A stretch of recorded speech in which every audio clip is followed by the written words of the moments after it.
Welcome to Solve at MIT. My name is Sara Monteabaro, and I'm the Director of Strategic and Partner Programs at MIT Solve. Today, we're discussing topics ranging from preparing for the workforce of the future to digital skills development and EdTech innovation, all within the Asia region. I'm delighted to introduce our panelists. First, we'll hear from Asha Varghese, President of the Caterpillar Foundation, and Raman, Sidhu, Regional Director for Asia at the Oktiva Foundation. We'll then talk to one of our solver teams, Iman Usman, co-founder and Chief of Product and Partnership at Ruangguru. I'll turn it over to Asha and Raman to start, who both have exciting announcements to share with the Solve at MIT community. Asha, why don't you kick us off first? Sounds good. Thank you, Sara. Hello, Solve at MIT. Asha Varghese, President of the Caterpillar Foundation. I'm delighted to be here today to announce the launch of the Caterpillar Foundation's Challenge on the Future of Work in India and Indonesia. As we think about the future of work across all sectors, we see a workplace that is much more digitally focused and technologically dependent. We know workers at every level will need to be digitally literate to thrive in the workplace. The Caterpillar Foundation is partnering with MIT Solve to identify and support innovative workforce development solutions that can support the digital upskilling and reskilling of the workforce. The challenge is open to anyone from around the world who would like to contribute solutions that will meet the demands of the workforce of the future in India and Indonesia. We are so inspired by the incredible innovators and entrepreneurs here today, and hope that those of you who are working in India and Indonesia will get involved with the challenge and complete the application on the Solve's open innovation platform. Happy solving, everyone. Thanks so much, Asha. We are thrilled to be partnering with the Caterpillar Foundation on this partnership. And Raman, I know you have another exciting announcement to share, so over to you. Pleasure. Thank you for having us here today. I'm Raman, as Sara introduced. I'm part of the Oktiva Foundation. We're a foundation based out of Singapore, and we've recently started our expedition for impact in Southeast Asia. So we're super excited to be partnering with MIT Solve to run and design a challenge which will run over 2 years. We're currently calling it Tech for Education, essentially just to say, we're interested in technological solutions that are solving for education.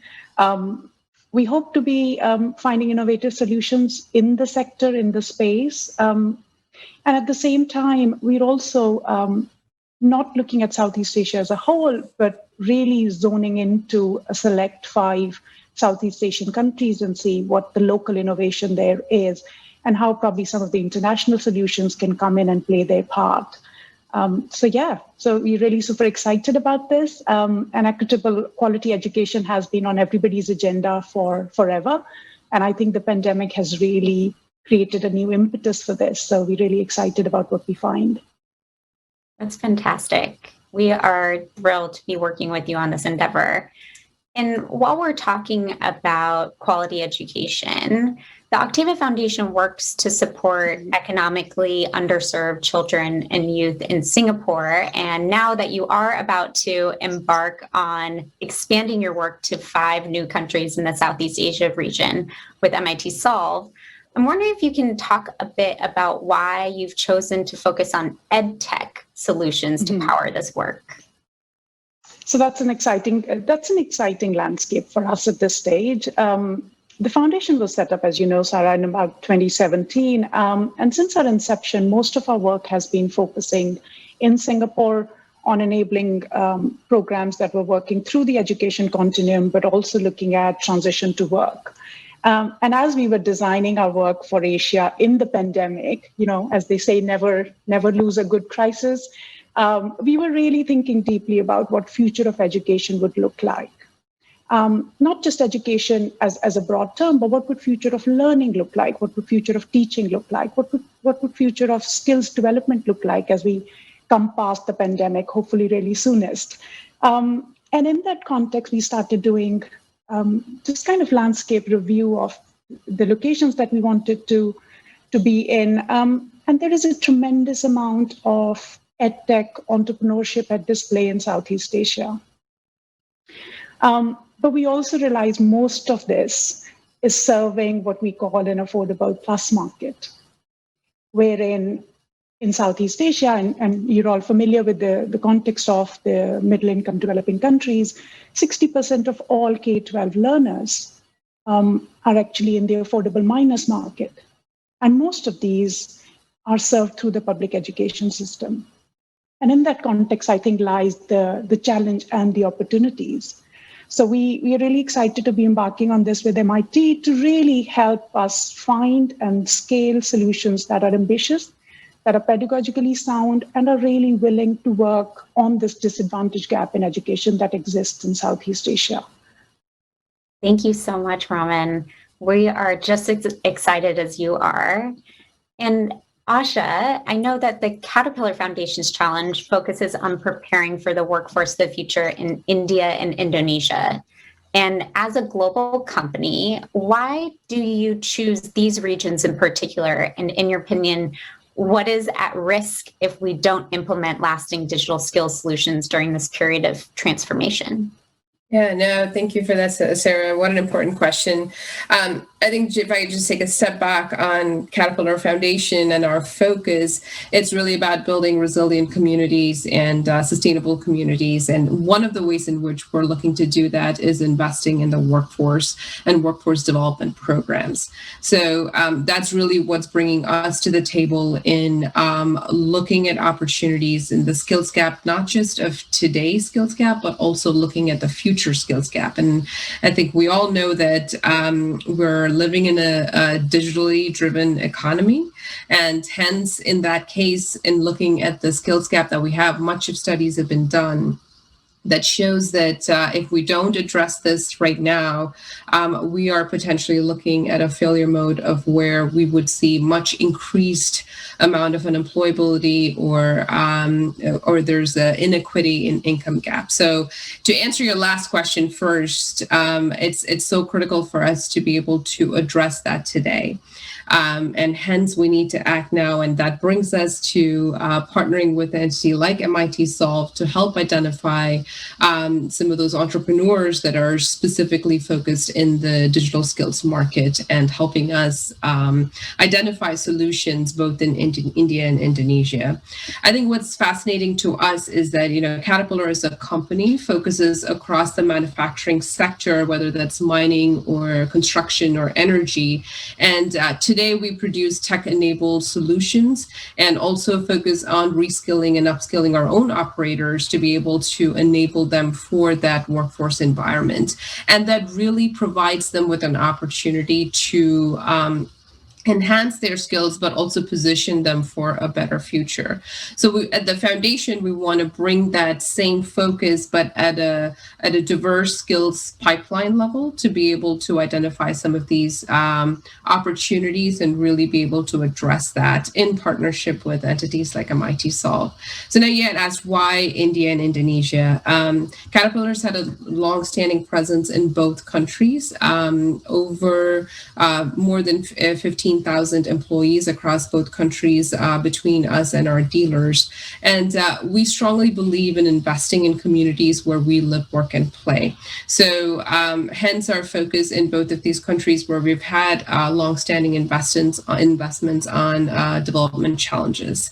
But also when you look at the markets, I think as Raman mentioned, these are places that are growing from a global economy perspective. And you're seeing more and more of the digital innovations in that space.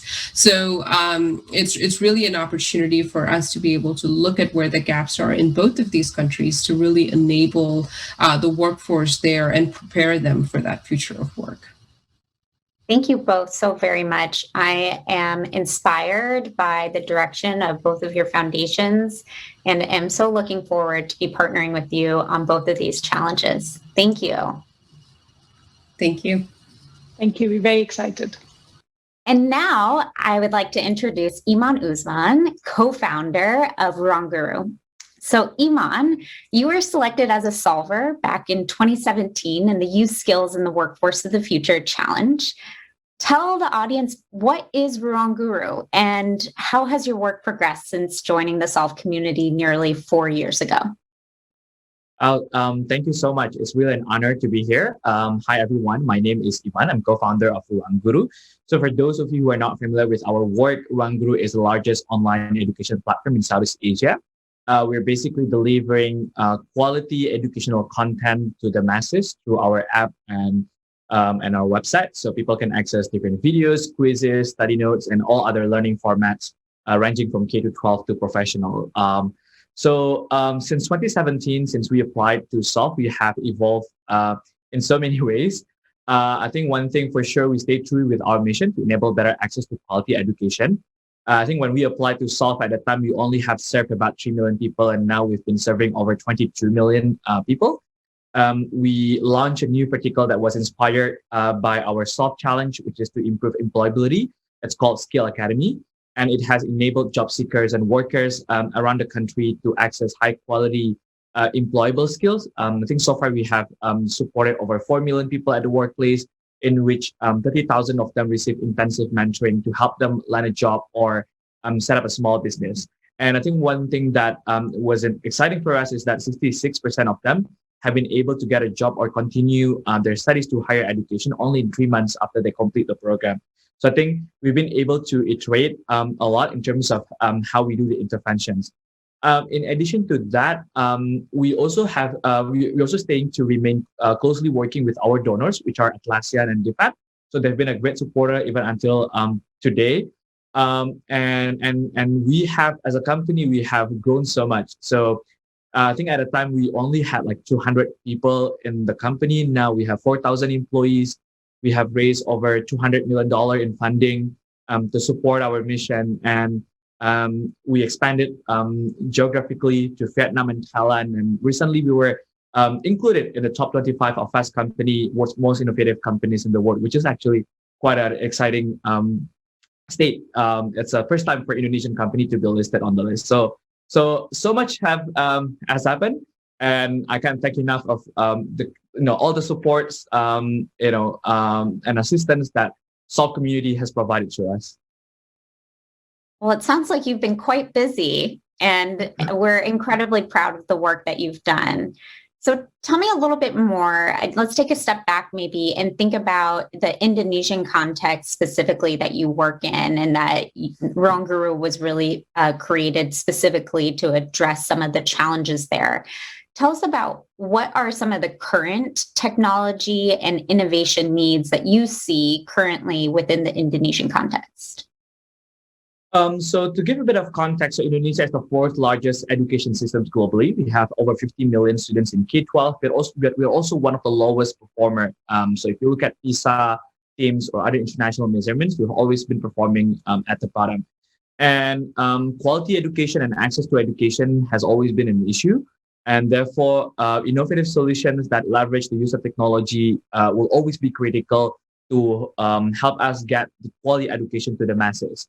One of the things that we have been exploring is the use of artificial intelligence to personalize education. So to ensure that, no matter where you are, no matter where your background is, you will always get a personalized learning that is adjusted to your goal and to your situation. In addition to that, we also have been trying to bring our solutions to offline as well. So yes, in one way we go high tech, but another way we also think about how can we reduce the barrier to entry so that people can access this easily and affordably. So you just heard that we have 2 new challenges that will be opening across the Asia region. What advice do you have for prospective applicants for these new innovation challenges? I think just to look around, because I think there are a lot of problems around us. And sometimes we think that to solve those problems, we needed a fancy solution. In some cases, yes, but I think for most cases, not necessarily. I think the solution that we pitched to SOLVE is very simple. We wanted to help, unemployed and people who are underprivileged to graduate from high school, because that's just a necessity for them to apply for a job. And we really focus on that. And it helped us to fulfill our mission. So I think at the end of the day, your impact lies in your execution. So keep exploring. Don't be too fixated with your initial ideas. Always open up yourself with experimentations, because we have pivoted for multiple times, even until now. And yeah, you just never know what could happen. So keep exploring, keep searching, keep asking the right question to the right people. Thank you so much, Iman. That's all the time that we have for today. Thank you to our panelists. It's been a pleasure to be with you. And best of luck to the Solve at MIT community.